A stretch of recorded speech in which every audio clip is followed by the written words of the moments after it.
Racing fans gather at Pimlico, USA for the 57th Preakness Stakes.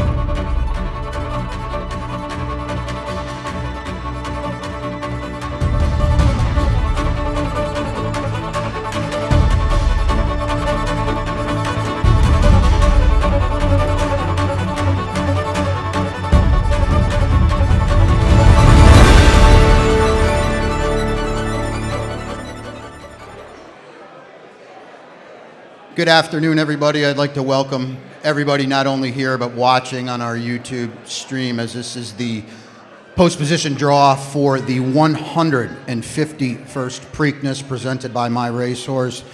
The draw, it's a historic Preakness, as it will be run obviously right here at Laurel Park for the first time, the second jewel of racing's Triple Crown.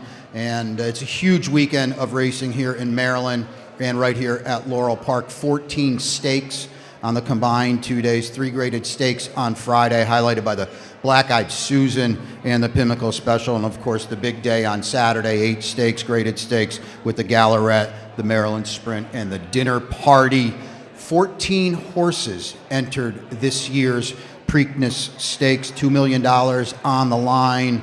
The historic Woodlawn Vase as well right here to my left, and what is undoubtedly one of the most wide open Preaknesses in history. 3 horses from the Kentucky Derby will be entered in this Preakness. They are led by, of course, Ocelli, who was 3rd in this year's Derby, the stretch runner. Incredible, late hour addition to this Preakness was 6th, and we've got some very viable new contenders as well. Chip Honcho is here for Steve Asmussen, who's won the Preakness twice. Iron Honor for Chad Brown, 2-time Preakness winner as well. We also have Talkin', and Grade 1 winner Napoleon Solo, the Champagne winner of last year. The locals, not to be outdone, certainly are led by Taj Mahal, who is perfect in 3 starts for trainer Brittany Russell. Once again, we are joined by our broadcast partner, NBC Sports, and they'll have wall-to-wall coverage Friday. They'll have an hour and a half of coverage between their streaming on Peacock.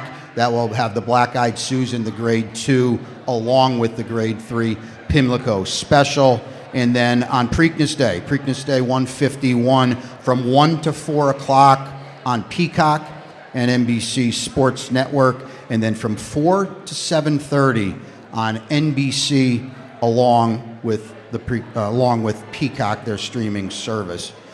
Preakness Week gets going in earnest on Thursday right here at Laurel with the legendary and a really good time, the Alibi Breakfast, which will be at 9 a.m. They also have a 9-race card beginning at noon on Thursday, and that goes in to the big Black-Eyed Susan Day card. First post, 14 races on Friday with a first post of 11:30 p.m. The Black-Eyed Susan at 6:14 p.m. The morning line favorite jumping the gun at 3-1, and a pair of 7-2s, Brock and Papa and My Miss Mo. And then, of course, that leads us into Saturday, Preakness Day, first post, 10:30 a.m. on a 14-race card.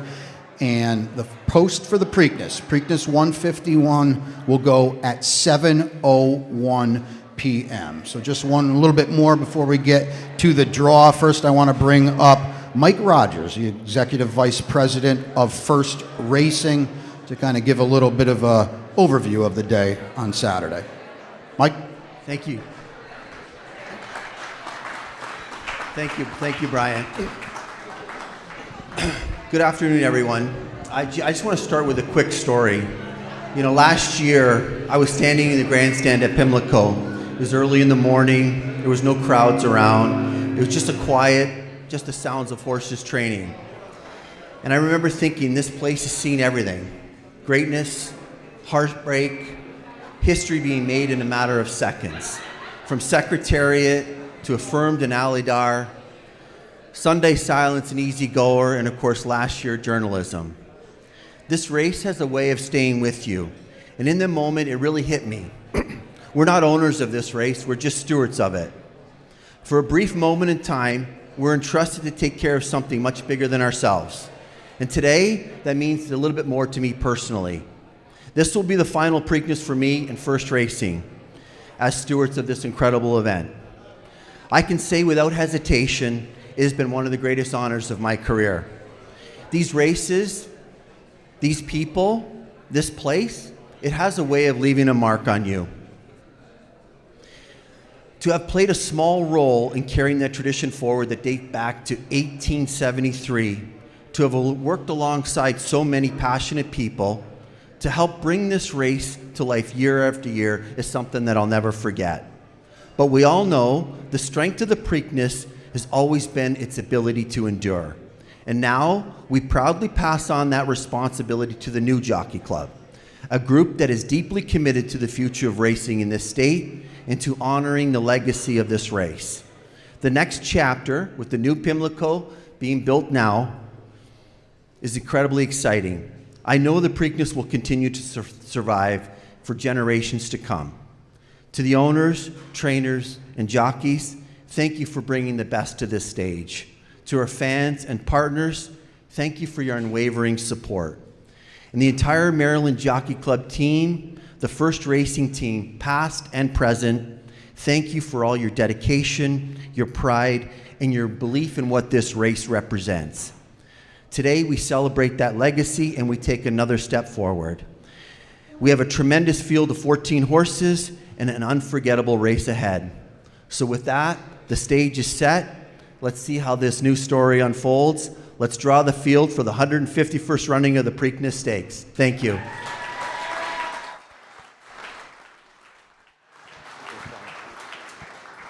All right, thank you so much, Mike, and job well done to be sure. And as Mike alluded to, it's time to draw the field. 14 three-year-olds will enter this year's Preakness to be run at 1 mile and 3/16, $2 million on the line. And I'll bring in now Racing Secretary Jillian Tulloch, along as George P. Mahoney, Jr., the chairman of the Maryland Racing Commission.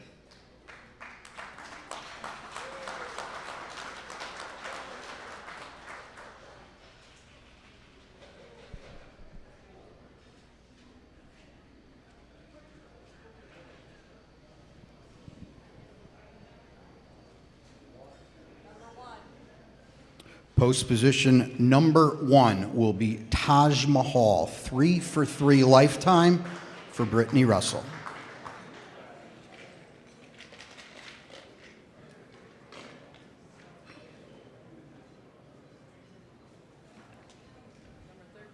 Number 13 will be Great White, scratched at the starting gate of the Kentucky Derby, trainer John Ennis.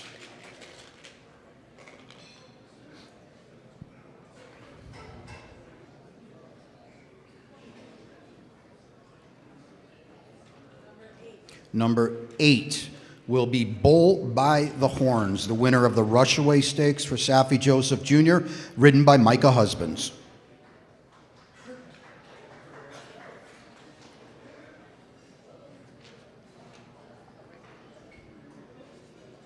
Number 12 will be Incredible, the late addition to this year's Preakness, 6th in the Kentucky Derby, Riley Mott and Preakness winning jockey Jaime Torres.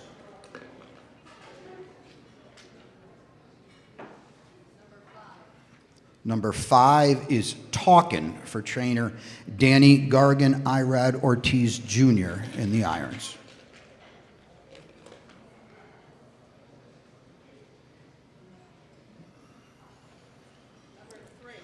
Number 3 in this year's Preakness is Crupper, who won the Bathhouse Row at Oaklawn Park for Donnie Van Himmel.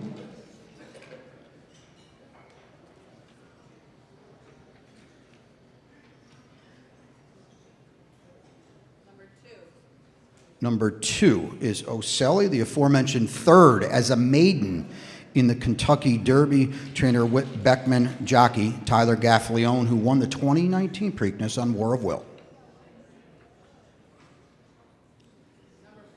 Number 4 is Robusta for trainer Doug O'Neill. Of course, won the 2012 Preakness with I'll Have Another. Rafael Bejarano will ride.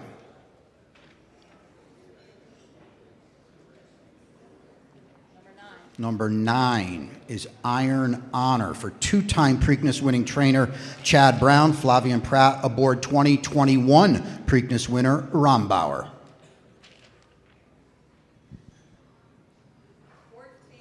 14 and the outside draw in this year's Preakness will be Pretty Boy Maya for Jeremiah Englehart. In from New York, Ricardo Santana Jr. to ride.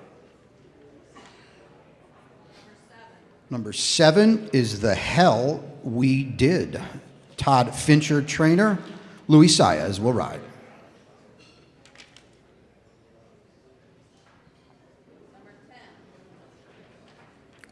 Number 10 is Napoleon Solo, the Grade 1 winner of last year's Champagne for Chad Summers. Paco Lopez to ride.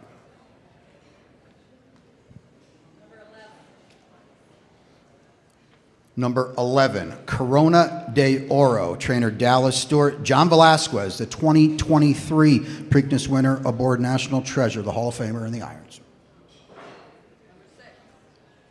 Number 6 is Chip Honcho for two-time Preakness winning trainer Steve Asmussen. Of course, 2009 with the legendary Rachel Alexandra, 2 years before with Curlin. Derby winning jockey Jose Ortiz will ride. And that is your field for the 151st Preakness Stakes, a full field in the starting gate of 14 horses. I will now bring up Mackenzie Pfeiffer, Maryland Racing analyst, to give the morning line for this year's Preakness.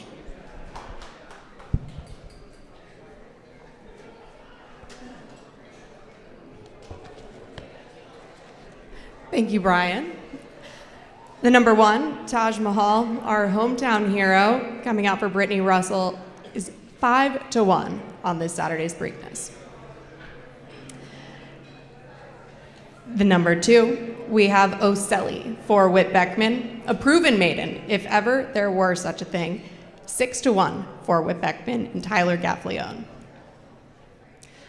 The number 3 is Crupper, the Bathhouse Row winner, and Win and You're In lands at 30-1 for Saturday.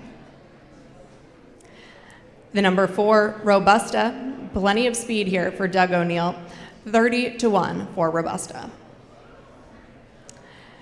The number 5, Talkin', Danny Gargan, Irad Ortiz, coming in off the best work of his life, it's 20-1. The number 6, Chip Honcho, a target was the Preakness here for Steve Asmussen, and Derby winner Jose Ortiz is 5-1. The number 7, The Hell We Did, looking for Maryland residency here as we've enjoyed having him around. He is 15-1 for the Saturday's Preakness. The number 8, Bull by the Horns for Safi Joseph, is 30-1. And the number 9, Iron Honor, certainly has winning connections in Chad Brown and Flavian Pratt, 9-2 on the morning line. The number 10, Napoleon Solo here, Chad Summers and Paco Lopez team up with this one at 8-1. The number 11, Corona de Oro, Johnny Velasquez will be aboard at 30-1. The number 12 here is going to be incredible with Riley Mott, our Virginia Derby winner. This one comes in at 5-1. The number 13, Great White, one who is able to go ahead and regroup here for the Preakness. John Ennis sends out this runner at 15-1. The number 14, Pretty Boy Maya for Jeremiah Englehart. We'll see exactly how he was named at 15-1. And that will be our field for this year's Preakness. All right, thank you. Thank you, Mackenzie, I appreciate that. A 9-2 morning line favorite in this year's 14-horse Preakness kind of belies just how wide open and deep and competitive this renewal is, this historic renewal here at Laurel Park. I want to thank everybody. Just a little wrap up. Again, 14 races and 6 stakes on Friday. Saturday, the big day starts at 10:30 in the morning. 8 stakes. It will culminate with Preakness 151, post time at 7:01. I do believe we have Chad Summers, trainer of Napoleon Solo, going to give us a few minutes of his time. Appreciate that, Chad. And we talked this winter in Florida. You were maybe a little behind on this horse, but he seems to be coming to hand now. You're going to give him, well, maybe not one more try at 2 turns, but you'll try it again on Saturday. Yeah, look, I mean, it's the right opportunity with the right field, and we've already beaten the morning line favorite. Chad, you've got Paco Lopez in the irons, an aggressive rider. I know you've looked at this race yourself. Could be a lot of speed in this race. How do you see it unfolding? Is there a plan? I mean, I think the draw is great for us, other than, Pretty Boy Maya on the outside. Ricardo Santana is going to have to kind of work to get over. That horse is showing a lot of speed, stretched out to the mile. We ran against him last time in the starter. So, it'll be kind of dictated by the inside horses, but I think obviously from the 14, we're going to see what Ricardo does, and then we'll make our plan. From a handicapper's perspective, I thought he ran an underrated race in the Wood Memorial, a race that fell apart a little bit in the lane. You guys were still there in deep stretch, and what was just your second start of the year. Talk a little bit about that and how he's come out of that race. Yeah, look, obviously our dream was to make the Kentucky Derby, and we came up a little bit short on that day. We had the lead at the 8th pole and second at the 16th pole, put away Iron Honor and Talk to Me Jimmy, but it just wasn't meant to be. It wasn't in the cards, but it gives us the opportunity to have a fresh horse here, coming in off 6 weeks, running at the first ever Preakness at Laurel. Yeah, looking back now, maybe in hindsight, the fact you didn't make or run in the Derby, you bring a fresh horse here?